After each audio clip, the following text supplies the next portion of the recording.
இன்றே டவுன்லோட் செய்து உங்கள் ஃபேவரட் ஷோக்களை என்ஜாய் பண்ணுங்க.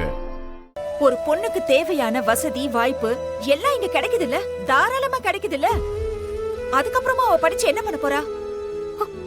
திரும்பவும் காசு சேர்த்து இந்த மாதிரி ஒரு வாழ்க்கைய வாழத்தானே போறா. அப்படிப்பட்ட ஒரு வாழ்க்கை அவளுக்கு ஏற்கனவே இருக்குதானே.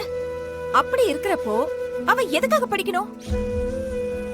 இப்படி ஒரு வசதியான வீட்ல வந்து பிறந்துட்டு படிச்சாலும் படிக்காட்டியும் சந்தோஷமா தானே வாழ போறா. என்னங்க ஒரு பொண்ணு பெத்த நீங்களா இப்படி பேசுறீங்க?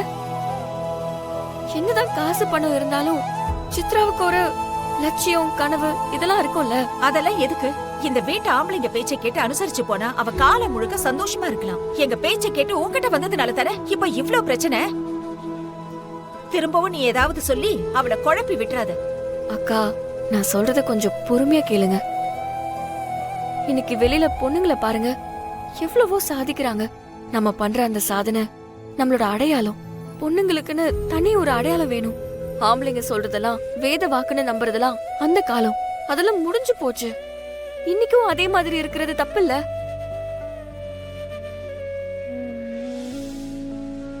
சித்ரா பாவம், சின்ன பொண்ணு. இத அவ படிக்க வேண்டிய வயசு. இந்த வயசுல அவளுக்கு கல்யாணம் பண்ணி கொடுத்து அவ ஆசை கனவு லட்சியம் எல்லாத்தையுமே முடக்கி இன்னொரு ஆம்பளை கிட்ட போய் அடிமை மாதிரி ஒரு வாழ்க்கைய வாழ சொல்றீங்களே. ஒரு அம்மாவா உங்களுக்கு இது தப்புன்னு தோணலையா? இந்த வயசுல சித்ராக்கு என்ன தெரியும்? இப்பவே குடும்பம் நடத்துற பக்குவமும் மனநிலையும் அவகிட்ட இருக்குமா? நாளைக்கு அவ கல்யாணம் பண்ணிட்டு போய் குடும்பம் நடத்த தெரியாம இருக்கிறப்போ அவ தானே கஷ்டப்படுவா.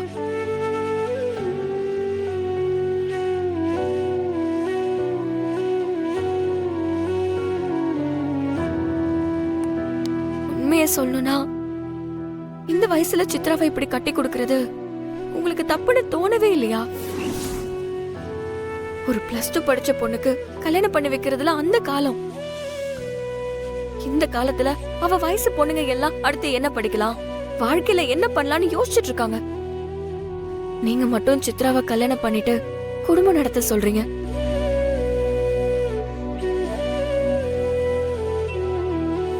அவ கல்யாணம் பண்ணிட்டானா அடுத்து என்ன நடக்கும்?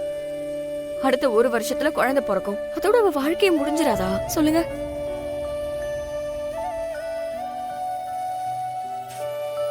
நான் என்ன சொல்ல வரேனா, ஓ அவசரமா வந்தது அண்ணிக்கிட்ட பேசுறதுக்கு தானே? இத பாரு, இதெல்லாம் உனக்கு தேவையில்லாத விஷயம். இதெல்லாம் நீ மூக்க நுழைக்கிற வேலையை வச்சுக்காத. நீ ஏற்கனவே என் பொண்ணு வாழ்க்கையில தலையிட்டதுனாலதான் இப்ப இவ்ளோ பெரிய பிரச்சனை நடந்துட்டு இருக்கு. திரும்ப உன் புத்தி சொல்றேங்கிற பேர்ல அவ வாழ்க்கையில வந்து குழப்பத்தை உண்டு பண்ணிடாத. எங்க பொண்ணுக்கு என்ன பண்ணணும் ஏது பண்ணணும்னு எங்களுக்கு நல்லா தெரியும். உன் வேலை என்னமோ அதை மட்டும் நீ பாரு. திரும்பவும் இந்த மாதிரி ஏதாவது சொல்லிட்டு என்கிட்ட வந்துடாத, புரியுதா?